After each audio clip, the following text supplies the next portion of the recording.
அனைவருக்கும் கணித வணக்கம்.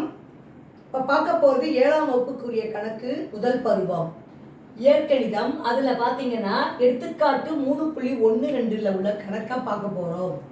ஒருவர் ரூபாய் 960க்கு ரூபாய் 1, ரூபாய் 5 மற்றும் ரூபாய் 10 ஆகிய மதிப்பிலான பணத்தாள்களை வைத்துள்ளார்.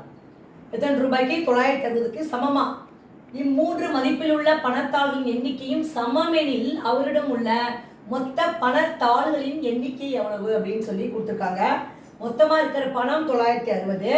அதில் 1 ரூபா பணம், 5 ரூபா பணம், 10 ரூபா பணம் ஆகியவை சம அளவில் அவற்றை வச்சிருக்காராம்.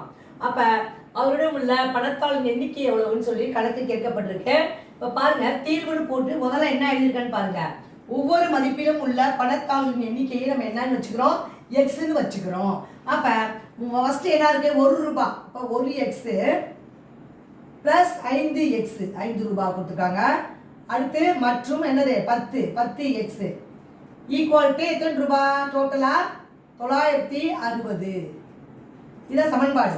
இப்போ பாருங்க, நான் நம்பர்லாம் ஃபஸ்ட்டு எழுதிக்கிறேன். 1 ப்ளஸ் 5 ப்ளஸ் 10 இன்ட்டு என்னது? X equal to 960. இப்போ பாருங்க, 6 16 எக்ஸ் ஈக்குவல்ட்டு 960. இப்போ எக்ஸோட மதிப்பு நமக்கு தேவைப்படுது. 960/16 பெருக்கிட்டு இருக்க 16 அந்த பக்கம் வந்தால் வகுத்தலுக்கு வந்துடும். இப்போ பார்த்தீங்கன்னா 4ஆம் வாய்ப்பாடில் நான் சுருக்கிறேன். 4 16 இங்கே சுருக்கணும்னா என்ன வந்துடும்? 1 நாள் 2 நாள் 8 மீதி 1 16ல் 4 16 0க்கு இந்த 0வை போட்டுக்கிறோம். இப்போ பாருங்க, இந்த 4ஐயும் 240ஐயும் திரும்பவும் என்ன பண்ணுறேன்? 4ஆம் வாய்ப்பாடில் அடிக்கிறேன். 1 நாள் 4 6 நாள் 20 0. அப்போ எவ்வளோ கிடைச்சிருக்கு? ஆன்சரு 60ங்கிற ஆன்சர் கிடைச்சிருக்கு.